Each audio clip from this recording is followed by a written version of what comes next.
Hi, everyone. I think you're out there. I'm hoping you're out there. We haven't been on Zoom in a while, so I don't, we're hoping that it all worked out.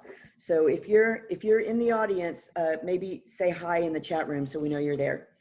I'm Sherry Foreman. I am the Director of Development at 80 Players, and I want to welcome you back to 80 Players, to our Story Start Here virtual sneak peek. Jake, I know that you're expecting Jake, and you're probably shocked that you see me, but Jake had an unexpected family emergency and had to go out of town, so he couldn't be with us tonight. So you get me instead. Let's get started. I am going to go over a few housekeeping items, and then I want to introduce this very special person next to us, Kat Hatcher. Well, Kat Hatcher, say hi, Kat. Hi. Okay, number one, first and foremost, we've missed you all so much. We are so excited to be back in the theater. We're back to, we're so excited to have actors on stage. We have a set that you're going to see a little bit later. It's just very exciting. But because of some, we still are in the middle of some COVID issues and some issues with our union, and I'm going to let Kat talk more about that later. But because of that, we had to do a virtual sneak peek. So I'm sorry there is no wine and there is no cheese and there are no crackers for you, but hopefully this will all be over soon. And by our next production, oh my goodness, something just happened. So sorry about that. I'm so sorry about that. Okay, sorry. We'll hopefully be able to have something in person, but we're just going to play it by ear. So as you all know, okay, so if you look below on your screen in your Zoom meeting, you've got a chat icon down there. The chat is for comments. If you have a comment about something, if you want to say, way to go, Kevin, way to go, Kat, comments down there, or hello. But if you look over to your right, you should have a Q&A. That's where you're going to be asking questions. And as you ask questions this evening, we're going to have the actors on. Kevin's going to be back in a little bit to talk about the show as director. Just put your questions down there, and we will make sure that those get answered along the way. Let's see, what else? So let me tell you about this evening. We're going to do a few minutes with Kat. She's going to tell you a little bit about what it's been like to be back in the theater, back on the stage, the challenges and the opportunities that we've had over the past month, just getting ready for the show. And then Kevin's going to come on and talk a little bit about the show. He's going to talk about the actors. He's going to talk a little bit about his perspective and his experience being back. And then we're going to invite the actors from Dear Jack, Dear Louise, and we're going to have about 20 minutes of Q&A with them, and then we will close up. So I hope you have some questions, and let's get to it. So on our screen, we have Kat Hatcher. Kat is our production manager for 80 Players. And I've asked Kat to come and speak to you today a little bit about kind of, the crazy world of what's going on and how we're getting everything back on stage and how we're getting the show produced. So welcome, Kat. Hi, thank you guys. Thank you, Sherry, for having me. Thank you for being here. It is so odd to talk to you guys when I can't see you, but I'm just trusting that you're out there. And I'm so grateful for your support. Sherry's right. It has been an epic challenge. One that I am proud to say I think we have risen to and met. But as you probably all know, we do operate under a letter of agreement with the Actors Equity Association. And that's the union that governs actors and stage managers and how they work in regional theaters across the country. So everything from salaries to breaks to vacation and pension and health benefits, they're their union. And we have been on an LOA with them since, 2016, actually. And when the pandemic broke out, they very quickly circled the wagons and started to release guidelines for production. And so as things started to open up and as we had opportunity to produce, you probably familiar with our virtual season. We worked through a virtual season, culminating with 18 birthdays, which was actually the first thing that we produced on an equity contract since we shut down right after we closed Guess Who's Coming to Dinner. So we navigated many, many months of what their guidelines were going to look like and the ever-changing protocols that they had in place to protect actor and stage manager safety. We were able to produce 18 birthdays on that contract, abiding by their guidelines. It went so smoothly. I hope that you all tuned in and saw that. It was a wonderful production. Kevin and Jennifer Dean, incredibly talented, and a wonderful story by Jamie McGann. But this, Dear Jack, Dear Louise, is the first one we're producing live. And they are the Actors Equity Association. They're releasing guidelines on a quarterly basis. So we are producing under the guidelines that will be in effect from October through December of this year. They include all manner of safety protocol to keep actors and stage managers and everyone that interacts with them safe. And that does include the audience. There are guidelines about how close or how far away an audience member can be from anyone who's on an equity contract or who interacts with those people. That's why Sherry mentioned we're unable to do this live and in person at the George. They do have some restrictions on press events and development events of this nature. So hence the virtual sneak peek. But obviously the union's mission of actor safety is paramount, but as is ours. If the folks that we've gathered together to produce this wonderful story, if any of them were to get sick, it would effectively shut the production down. There are very strict guidelines of what happens if there's a positive COVID test within the group of people who are working on the production. We have employed two very talented understudies for Jack and Louise. And they are, I'm very pleased to say, they're going to have their own understudy performance. So we'll get to see them, even if no one gets sick, which we're praying no one gets sick. But even with that safety net of understudies, we're being extremely cautious. And one of the guidelines that Equity has recently come out with is that the audience members will need to be masked in order to attend a production. So I know we just sent out an email to our patron base explaining that, and I'm really just here to give a little more context for that. This group of people that we've put together, the designers are coming from across the nation. The talent is both local and not local. Our Louise is coming to us from California. So we've got folks gathered from all across the country, and it's an incredibly talented, hardworking, dedicated group of folks, and we want to keep them safe. We want to keep them healthy. We want to be able to continue to just tell this beautiful story, produce this art, and have you guys come and see it and enjoy it, and just get to be, like Sherry said, back at the theater, and just back being with one another and really enjoying yourselves. So that's a little bit of the history and context of what we've been walking through with the Actors Union specifically. I will say we have a union designer on this contract as well. His union also has strict safety, health and safety protocol for COVID.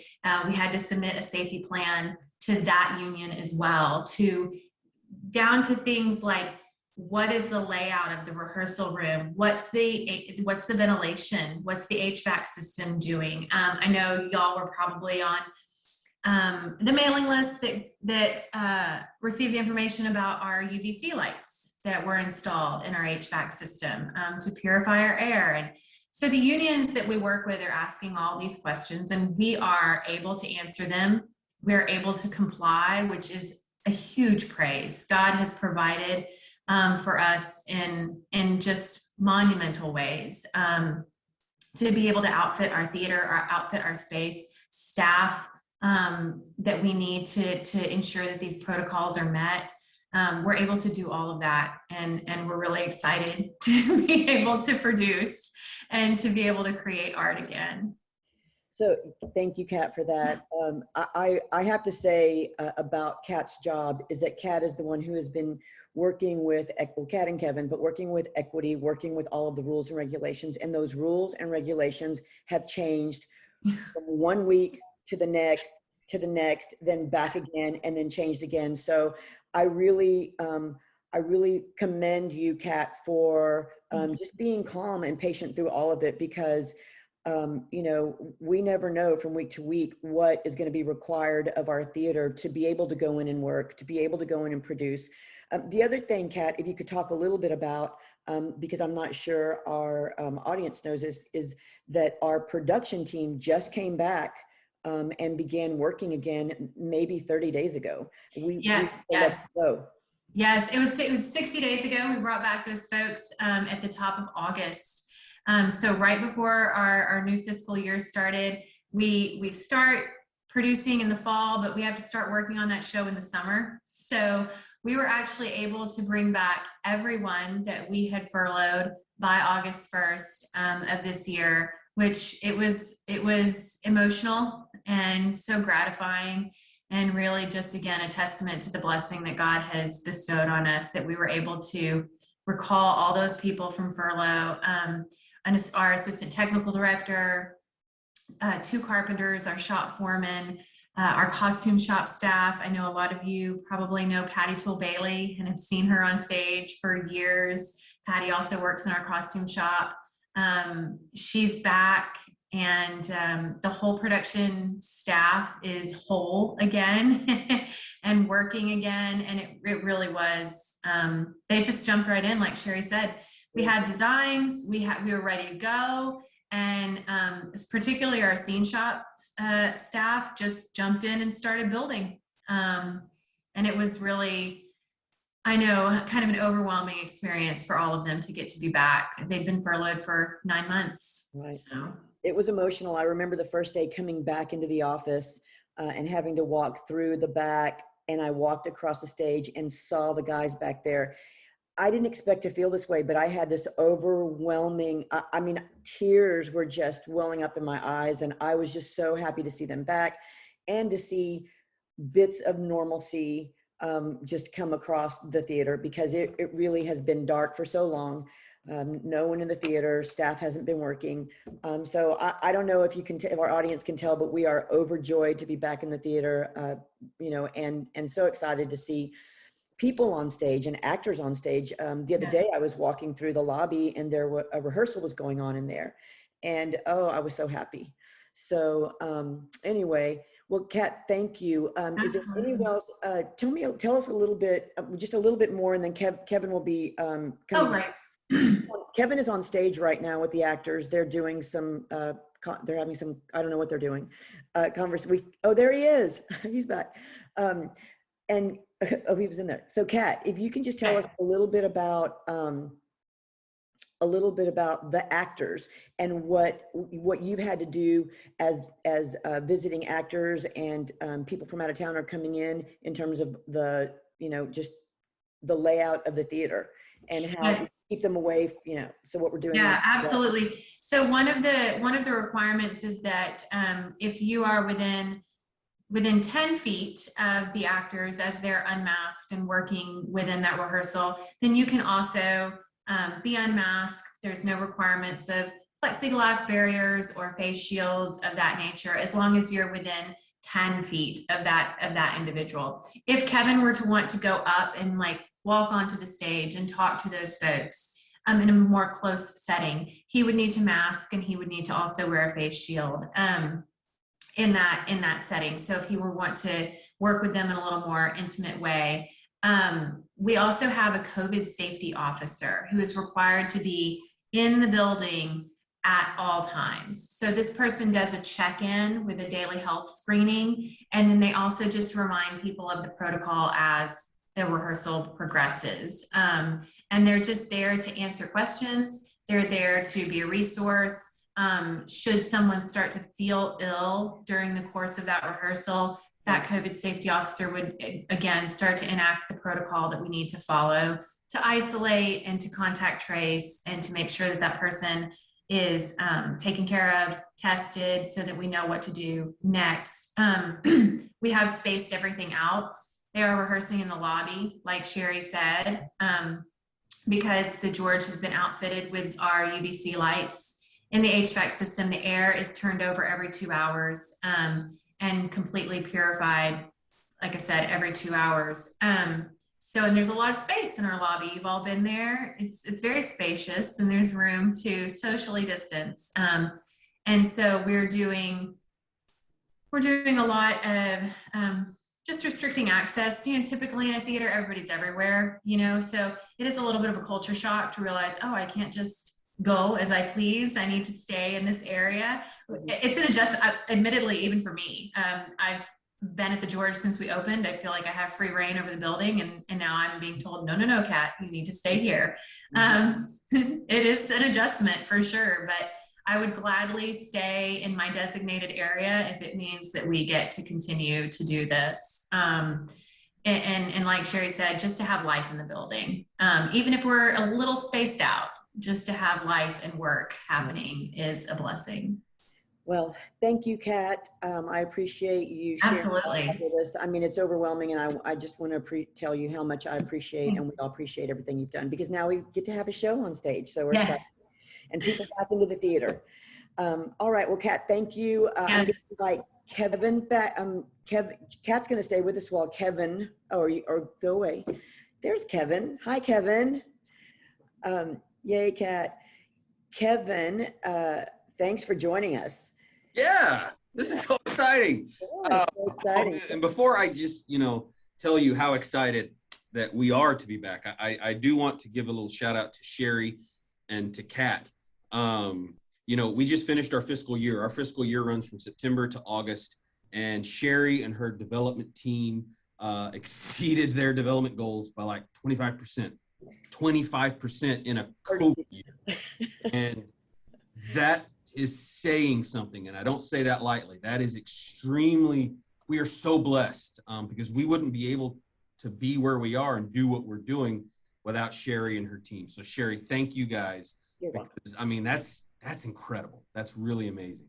And Kat, who's our director of production, we wouldn't be able to do what we're getting ready to do to produce this show if Kat hadn't absorbed all of these new COVID equity responsibilities.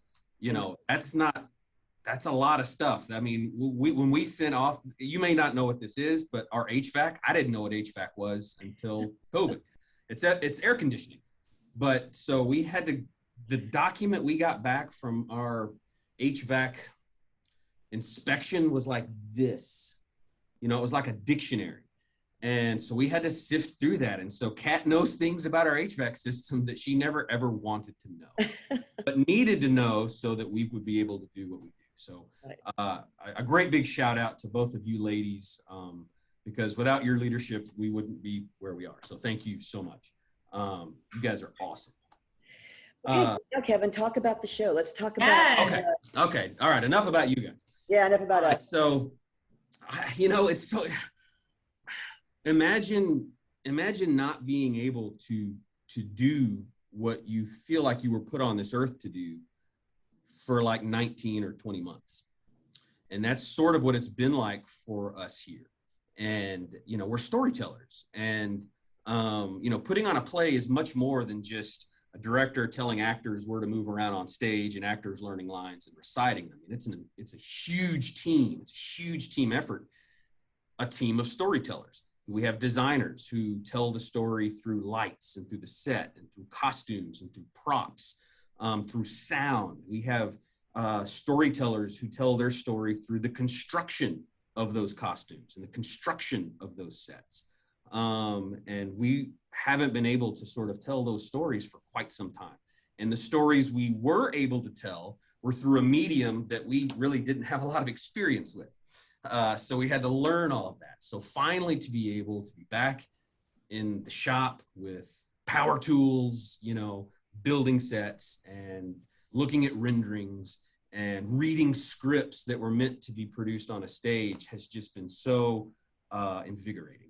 To be back doing what God put us on this little marble to do.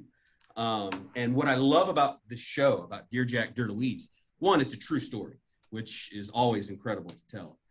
But the theme, it's a two-person show, and it's a true story, and it's a love story, and it takes place between 1942 and 1945, And it's about how this couple falls in love through the written word over the course of 3 years.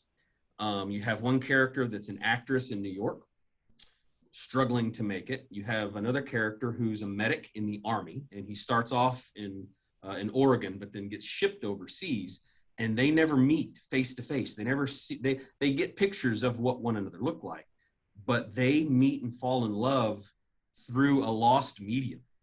I mean, when's the last time? I don't know who else here. I know a couple of people. I was looking through the list. Hi, Dee Dee, and I saw Dee Dee was on there. So hello. When's the last time you guys actually wrote a letter? Like a handwritten letter, not a Christmas card or a Christmas newsletter or a text or an email. You got a piece of paper out and you got a pen and you wrote someone a letter. It's sort of a lost art form, and that art form takes center stage here with this show, and it's incredible how you can fall in love and have that human interaction through the written word. Like nowadays, it's lost. This human interaction is virtual in many ways with TikTok or social media or whatever, and that can have its own set of consequences. And nobody likes social media, but to do that through the written word, there's something very personal about that. And we live in this culture now where you want immediate gratification, but when you write a letter, you got to mail it, and then you got to wait. You got to wait for them to get it, then you got to wait for them to read it, and then wait for them to respond. And it was just it's a different world back then. And Kat can tell you, because Kat is probably more of an expert about the 1940s and World War II than I am, but we as storytellers love that particular backdrop for a variety of reasons. The history of it is amazing with World War II, but just the sound, the music from that era, the costumes, how people dressed in that era, how people talked from that era. It's interesting. So for those of you that happen to know our founder, Jeanette Cliff George, she was an actress in the 40s in New York trying to make it. And she corresponded with a GI who was in the Army back then. And we happened to have a treasure trove. This is just a little bit. This is a treasure trove of her correspondence that she kept with this young man during World War II. And when you read these letters, the language with which they speak is just, I'm getting chills just thinking about it. It's just inspiring and now, we do LOL or whatever nowadays we try to abbreviate how we speak to make it as concise as we can.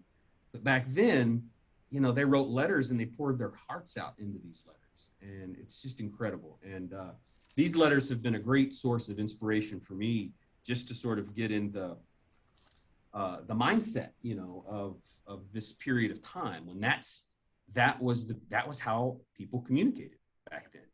Because even communicating via the phone was not something that was easily accessible. Yeah, sure. You had a thought. Just a quick question. I was in your office the other day and we were talking about the letters, and you told me about an exercise that you're putting the actors through. Do you want to share that with us? Yeah. So I'll let them talk. I actually haven't talked to them about it because I wanted to let that be theirs, and I'll let them share about that in here, because I told them, I said, I'm going to ask you about this. So after I cast the actors, I asked them to start writing letters to one another, to get in that sort of headspace. What's it like now? Because we don't do that anymore. So I gave them each other's addresses, and I told them that we would pay for postage, to send me a receipt for all their stamps. But so they started communicating via letter, and I'm anxious to see sort of how that's going. I hope that they have. I think that they have, because they were really excited to do it. But I wanted them to be able to experience to some degree what these characters were experiencing, right? The writing of the letter, the anticipation of waiting for that letter to come back, and then reading it, and then writing and responding. I wanted them to sort of experience that, because that really is sort of the backdrop that this story is told through, which is really, really interesting. A little bit about our actors. So Nick Farco is playing Jack. And he's been, I'll let him tell you a little bit about himself, but he's a Houston actor that I've been a fan of for quite some time. He's extremely gifted. I've seen him all around town. He's acted at the Alley and Fourth Wall and a number of places. Really great. And Alexis is our Louise. Alexis, and she'll tell you this when she hops on, she actually started her career here at the 80 Players. So after she graduated college, she was an intern here for a little bit. She and I were actually in the 39 Steps. I don't know if anybody out there remembers the 39 Steps back at the old Grace Theater. That was sort of a comedic take on Alfred Hitchcock's The 39 Steps. It's a lot of fun. But so she was in that. So if you were around back then, you may remember her from that. But they're both extremely gifted, and they have such great chemistry, and it's so much fun to watch them work. But yeah, I'm really, really excited about this play because I think what resonated with me when I first read it was the connection to our founder, because I knew that she had written these letters. I'd come across these a while ago when Kat and I were working on another tribute project to her. And so I kept hearing her voice. But the other thing that really resonated with me was just this seemed like the perfect show to be the first play that we produce coming out of COVID, because so many of us were separated from our loved ones for so long, and we weren't able to connect the way that we are used to connecting. We weren't able to see each other or be in the same room with each other. Maybe we could see each other through, technology, but the only way that we had to communicate was through the technology of the day. And we couldn't actually be in the same room together. And that's really one of the obstacles that these two characters have. The only way they have to communicate is the technology at their disposal. And that just happens to be, snail mail. And, they're not able to interact the way that they want. And I think that really resonated with me, having gone through this pandemic and being separated, missing holidays with family and missing, special occasions, anniversaries, funerals, whatever they are, these life events you're not able to experience the way that you want to experience. And that's sort of what's going on with Jack and Louise. So yeah, I'm really, really excited to share this play with you. And I don't say this often. I was emailing with one of our longtime subscribers today. I don't say this lightly. I mean, I think this is shaping up to be one of my favorite pieces that we've ever produced since I've been with the 80 Players. And I've been here since 1999. So a little over 20 years. This is shaping up to be one of my favorite pieces that we've ever shared with our audience. And so the only other thing that I would say is that I know we have this, because of Actors Equity, we have, audiences have to wear masks. I share that with you only to say that, I know that masks can be intrusive and sort of annoying. But if you feel like you can tolerate the mask, you're not going to want to miss this show. And I think when you see it, you would have regretted not seeing it. Now, if the masks, if it's going to annoy you, and I don't want to, but I really think that if you're able to come and see it and wear the mask and enjoy it, you will be blessed, because it's really that good. It's going to be that good. Would you quickly tell us a little bit about our understudies? Yes. So yeah, I heard Kat talk a little bit about the understudies. We felt it wise to do that, but we weren't going to pull the trigger on that unless we felt like we had actors in place that could do it, And we've got two great actors, Sabas and Jenna. So for those of you, if you happen to, both of them were interns with us in the past. Last year, Sabas was an intern. And when was Jenna an intern? Was it 2 years ago, Kat? It was the 1920 season. Yeah. Mm-hmm. We recently did, last year, Touring at the George did Apollo to the Moon. It's a one-man show about sort of the Apollo program. And we brought it back this year. And Sabas carried that show. One actor carried the whole show. And so he's incredible. And Jenna came through our internship program, and she's extremely talented. So we weren't going to put understudies on stage unless we felt like, we weren't going to drop in quality. And so but we did feel like that insurance policy was necessary, but only if we could maintain the level of excellence that you've become accustomed to. So yeah, we're really blessed to have, you know, interchangeable actors. Maybe we should do that. Maybe we should just, you know, draw numbers out of a hat and throw them out there and see what happens. No, I can't do that. I don't think the union would let me.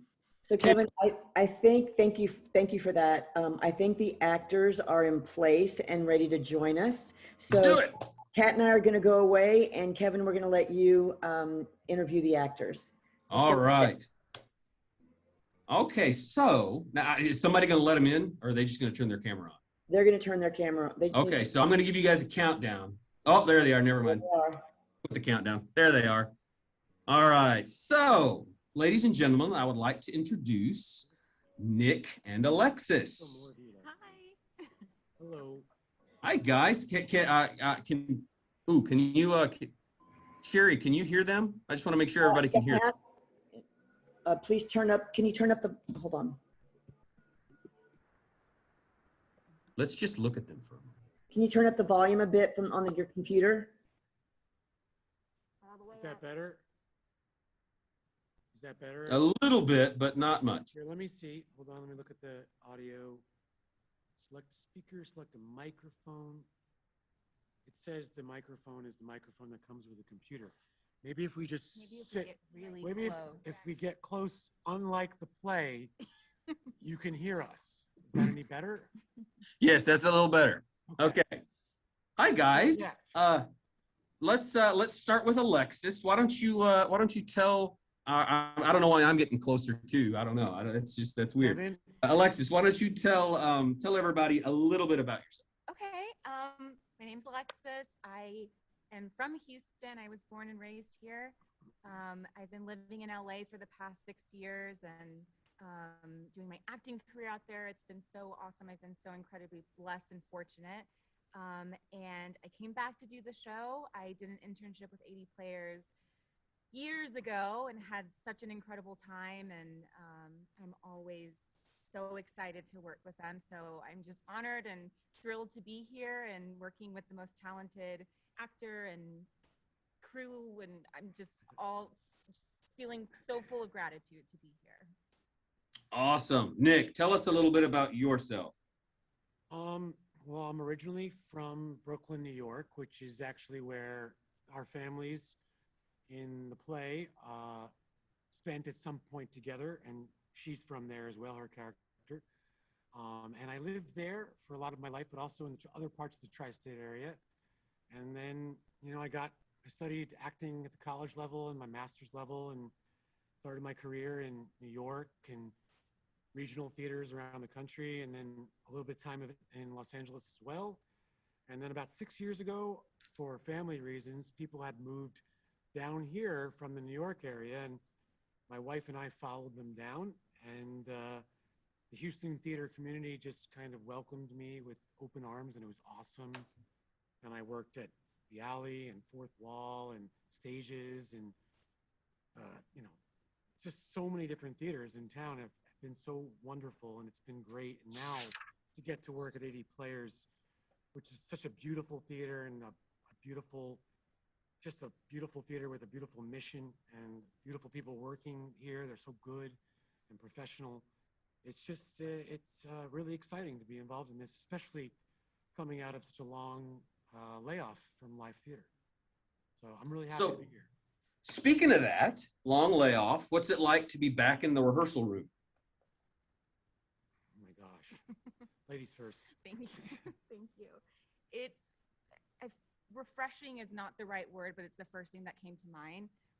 It is beyond anything that I can, like I said, I'm just so full of gratitude because there's so many actors right now who are still unable to be on stage, who are unable to, a lot of theater companies who their productions are just completely at a halt still.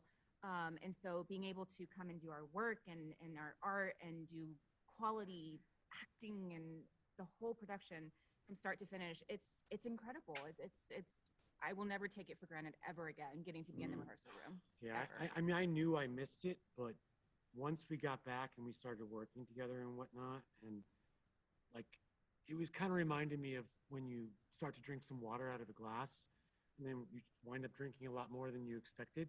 And you take the glass out and you're like, oh my God, I was so thirsty. I didn't realize how I was like wandering in the desert looking for an oasis. And then finally, like, oh, we're here. And so it's been really cool. It's been just such a relief. Yeah, relief. That's good. It has been in many ways, right? I mean, this is what we're storytellers, right? And there's that creative sort of outlet that we've been craving for so long. And it keeps our culture and our society like together. It's like the fabric that like binds us. And without it, you know, movies and television, they do a great job, but you know, live theater is still very special. It is. It's different. Live theater is there's a dialogue and an energy between the audience and the actor. Mm-hmm. I think I can't wait. I mean, that's really, I say this all the time. The audience is sort of the last cast member to the play, and I can't wait for the audience to show up to sort of respond to what we've been working on. But there's just something so unique about that interaction, you know, between the story on stage and the audience, you know, and that energy is something we've all been craving for quite some time. Great. Let me ask you this. So, Jack and Louise, how are you similar to your characters, and how are you different from your characters, aside from, you know, your names? Noted. The thing that jumped off the page immediately that was kind of a given for me and Louise is that we're both actresses. We're both pursuing our careers and passionate and hungry to accomplish our dreams and our goals. So that was an immediate connection right off the bat that I was like, oh, I understand her completely. I understand why she's doing what she's doing. I understand her passion, her hunger for this. So that was a very straightforward one. And as far as differences, there's a lot of things that Louise reacts to and says that I, as Alexis, would never, ever. She's very big and outgoing and full of life, and I'm a little bit more on the reserved, shy end. I don't quite speak up the way that Louise does. So it's been so cool to be able to step into someone who is very different from myself. But there's also that connection. I understand her at her the deepest parts of who she is. So, yeah. For me, it's probably a big part of my life besides acting is teaching as well. And I've been a teacher on and off since graduate school, teaching at the college level and high school level and junior high level and private coaching and all over the place. And it's just this need, or this, you get a lot of fulfillment out of helping people, out of seeing somebody improve or get better. So I feel like I'm very similar to Jack in that way. Him as a doctor, when I play Jack, I'm a doctor, and throughout the play, you see how, you know, there's no taking breaks. There's no stopping. There's no care for yourself. It's all about other people. And I'm not trying to act like you know, I'm the most selfless person ever, because I'm definitely not. But I do really enjoy that as far as similarities. And then we joked earlier that also that I am also, you know, interested in a woman who is far better looking than me. And my wife, if you ever see my wife, she's also more attractive. So yeah, I mean, that's how we're alike, how we're different. Believe it or not, I think we're different in the way that it's Jack's the character on the page is not as comfortable quite with you know, what's interesting about him, you know, and I connect to that still as part of me. But I think as I've gotten older, I'm starting to learn, like, well, okay, like, you know, I can say I think I have an idea of like expressing myself. You know, I kind of think the biggest thing I've learned as I gotten older is that how much I don't know, and maybe that's still a similarity. I mean, we're similar in a lot of ways, but different. Probably, I think I'm less shy. Yeah. I'm shy, and I'm a little bit more outspoken, as you can probably tell from this diatribe I've just delivered. Funny because I feel like you and I are kind of opposite. Yeah. Like we're playing each other and Yeah, I'm not as theatrical. No, not I as don't think theatrical. so. Not I mean, as I'm not as dramatic. I mean, I don't do Jeepers Creepers. Well, it's funny though, because I think you're right there. There's what I love about Louise is, she'll tell you a story and she'll act out all the parts, telling you, about Thanksgiving, or, it might take Jack 3 sentences to tell you a story. It'll take 20 minutes for Louise to tell you the same story because she'll go into all those little details, because that's where she's so detail oriented. Jack's detail oriented in a different way. He's more meticulous in a different way. But yeah, that's interesting. Maybe we should have a night where you guys just switch roles and just see what happens. I'm game. I'm game. But I'll be on book. Hey, Nick, tell me a little bit about, you're using your grandfather's dog tags as your dog, as Jack's dog tags. Yeah, it's been a weird sort of thing right now, because one of the most proud things about me as far as my family goes is that 3 out of the 4 grandparents of mine served in World War II. And my grandpa specifically, on my father's side, served in the U.S. Army. And he spent most of his time in the Pacific, was based in Honolulu, and then wound up going to the Philippines and a lot of different islands in Japan where some of the major battles took place. And he came back and married my grandma and had my dad, obviously. And he told me stories about his time in the war, always the kind of fun, kind of offbeat ones, the ones that took place after the action.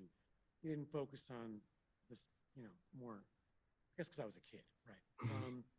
But yeah, he always kept his dog tags and his ID bracelet, and I still have his medals and his decoration from serving.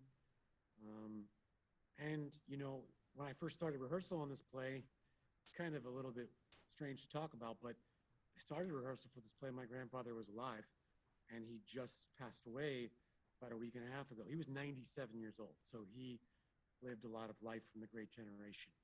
And I'm just super proud, and doing this play is a tribute to him and all those who serve, and the great generation that made it possible in a lot of ways for our country to be where it is today. Some people say if not for World War II, and how it played out, things would be very, very different. So. Yeah, that I think you're right, and it just now occurs to me, this play is a love letter, and I think it's a love letter from the playwright to his parents. Yeah. Because in case I didn't lay this out earlier, Ken Ludwig, who wrote this play, this is based on his parents' courtship. So Nick and Alexis play Ken Ludwig's parents, Jack and Louise.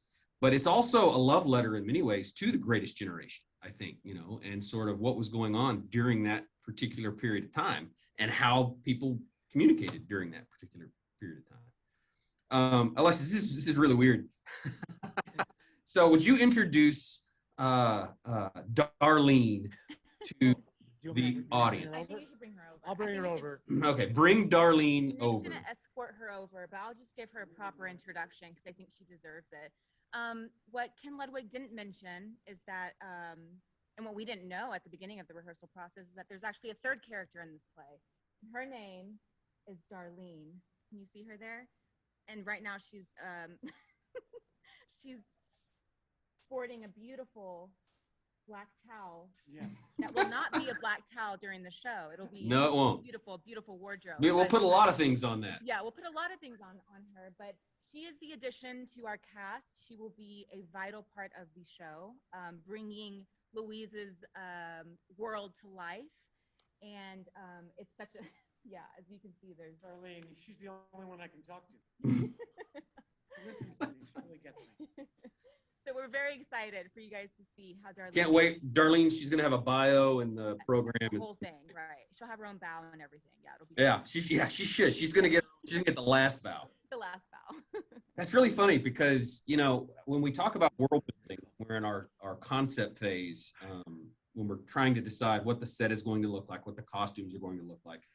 Kirk Domer, who is just an incredible designer. For those of you that remember Guess Who's Coming to Dinner, that was the last show that we did before the shutdown. He designed that incredible set, right? When you walked into the theater, you thought, I wish my house looked like that.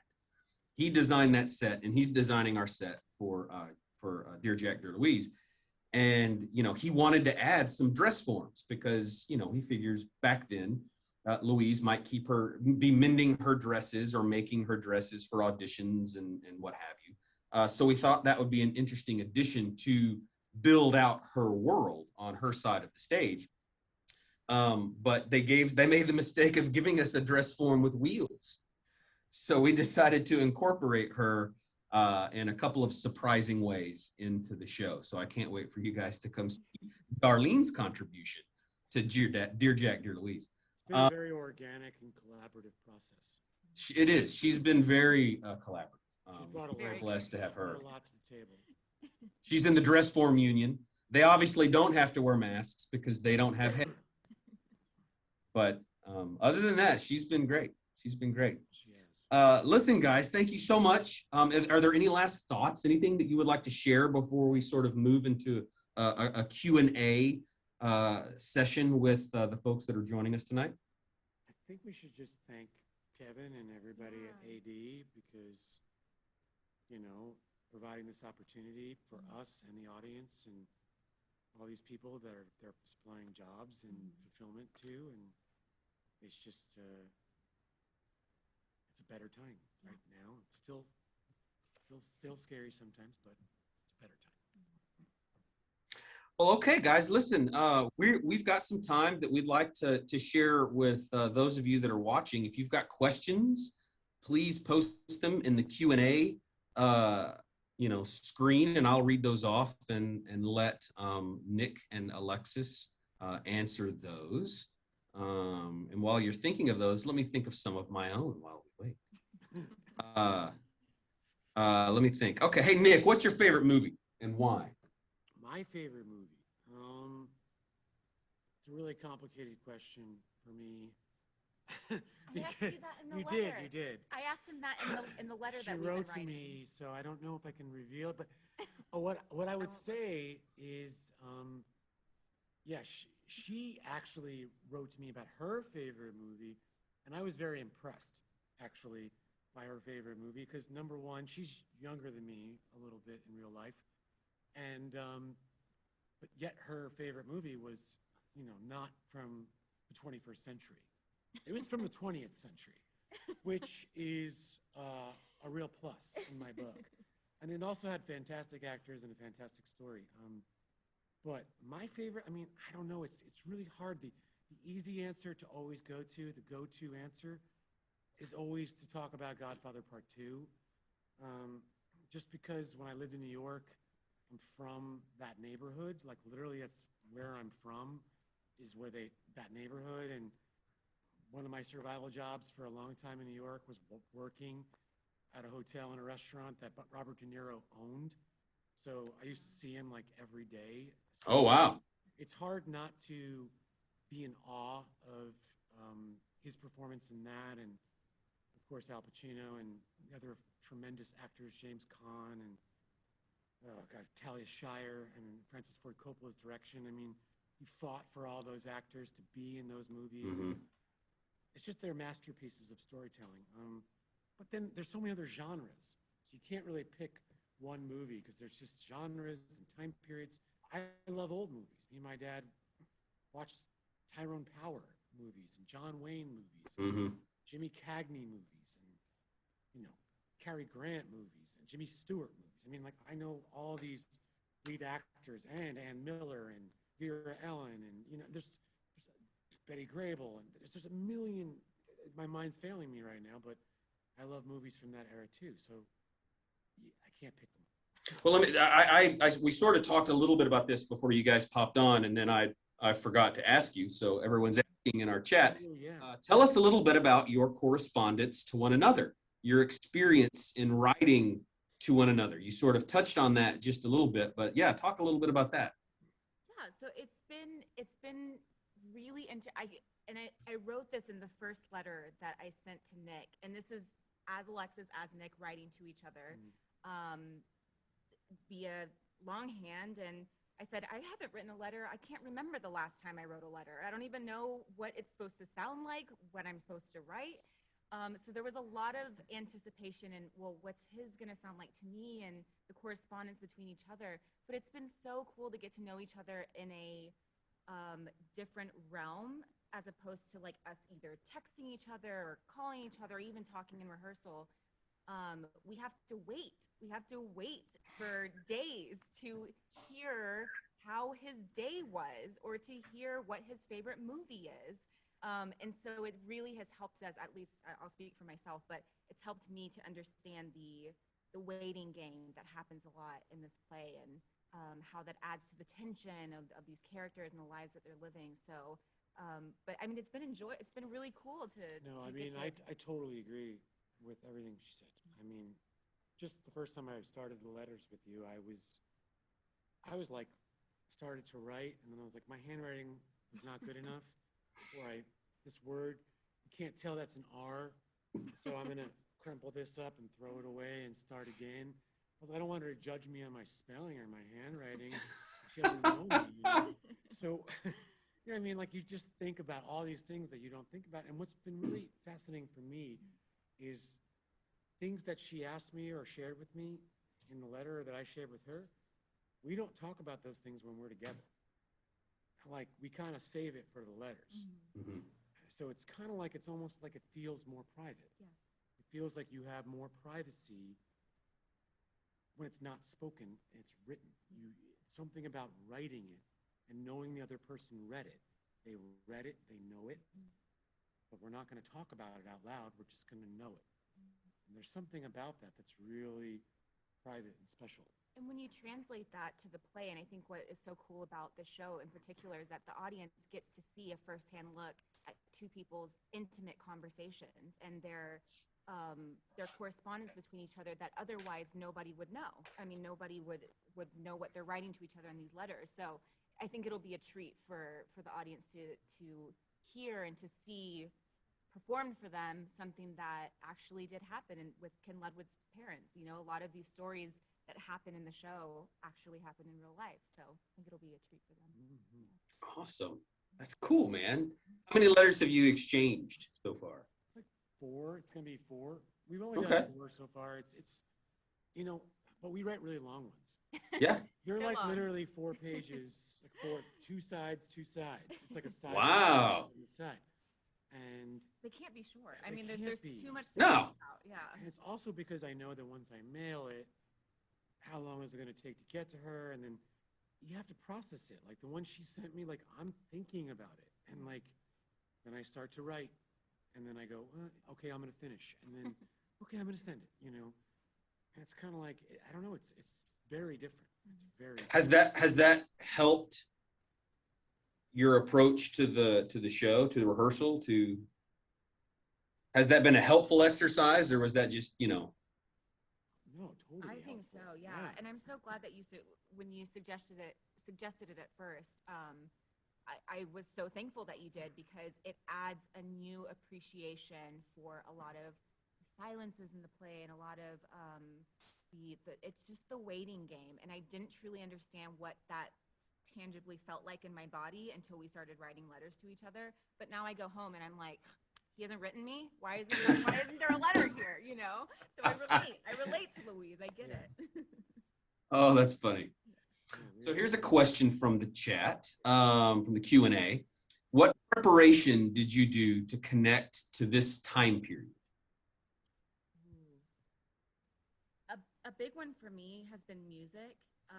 That's another characteristic of Louise, that she is head over heels for all things music, dancing, performance. And so I actually do this for every show, but I put together a playlist on my Spotify of music that me as Louise, the character, would listen to.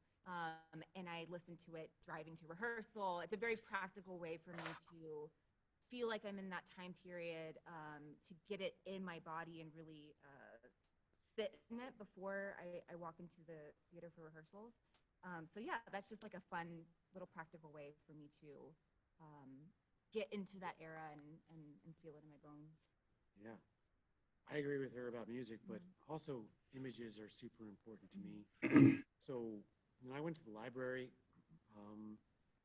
I also own a whole bunch of books from plays that I've done in the past that took place in this era. So you can never see them enough, opening up these books and looking through histories and, you know, photos from not only war-related photos and wartime and soldiers, but, you know, also photos of just America and other places during this period, pictures of the rubble and the devastation that was caused all over.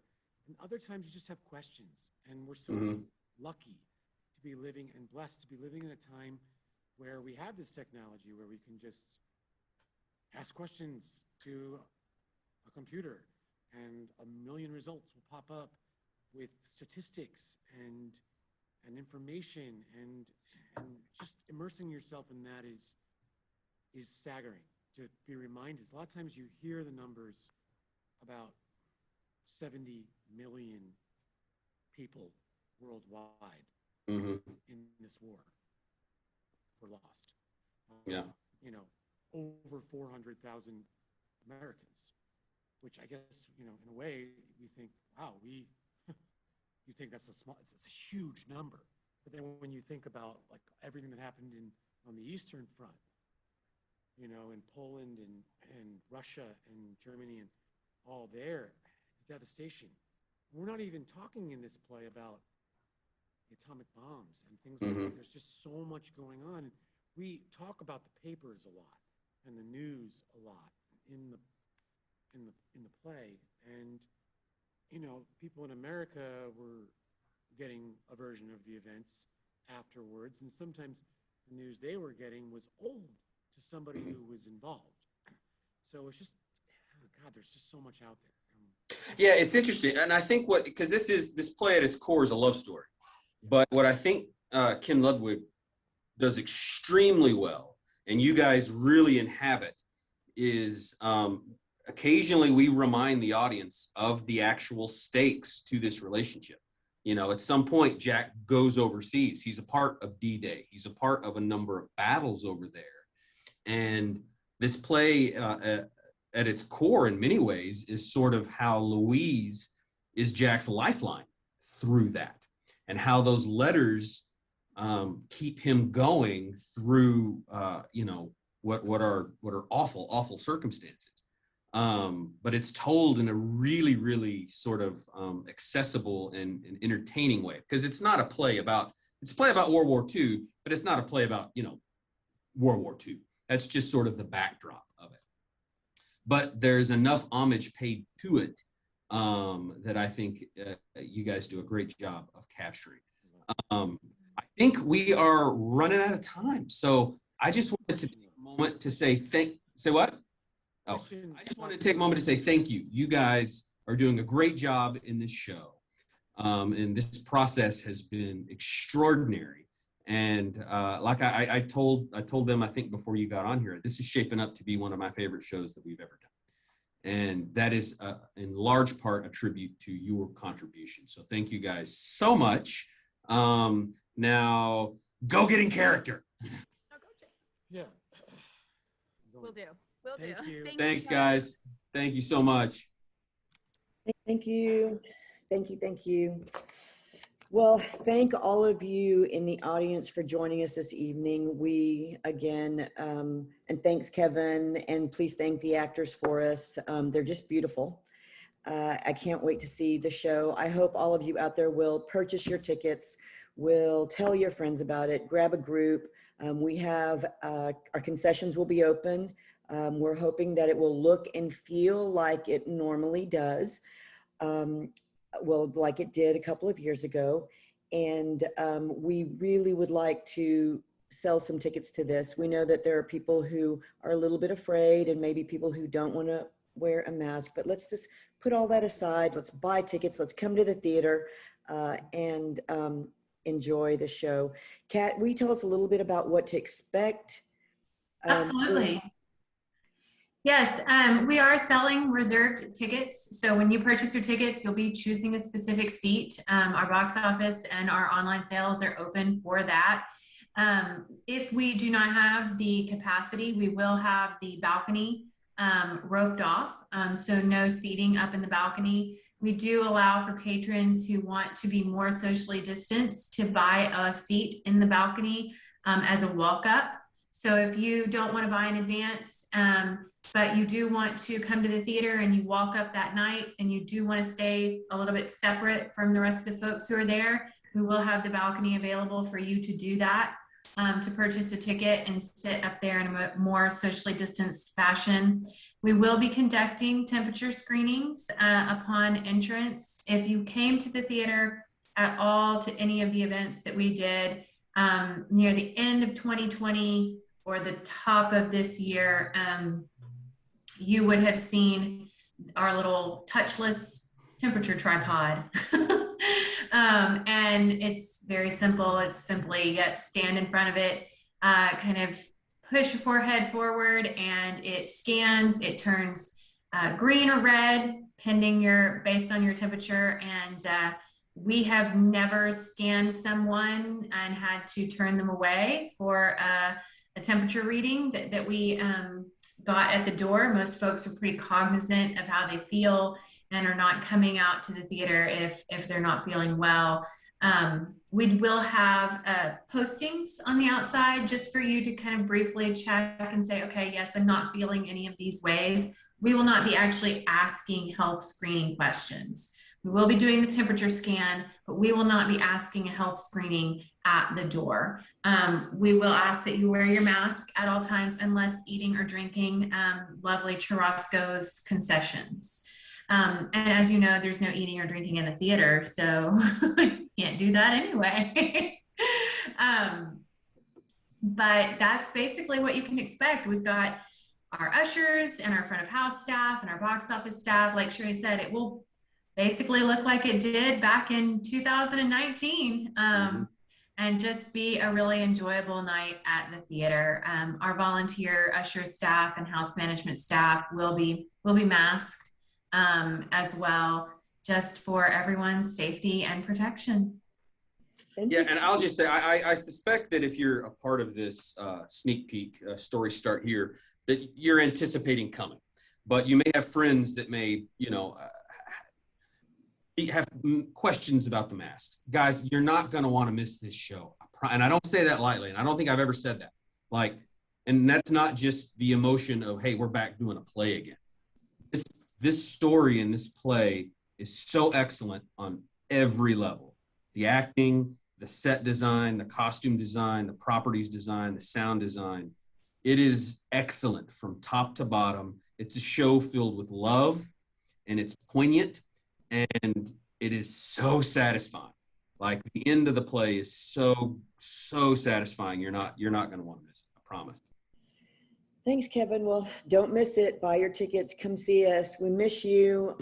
So our time is up. We want to be respectful of your time. Thank you so much for joining us tonight, and we will see you at the George. Bye, guys. Bye, Take everyone. care. Thank you. Bye-bye.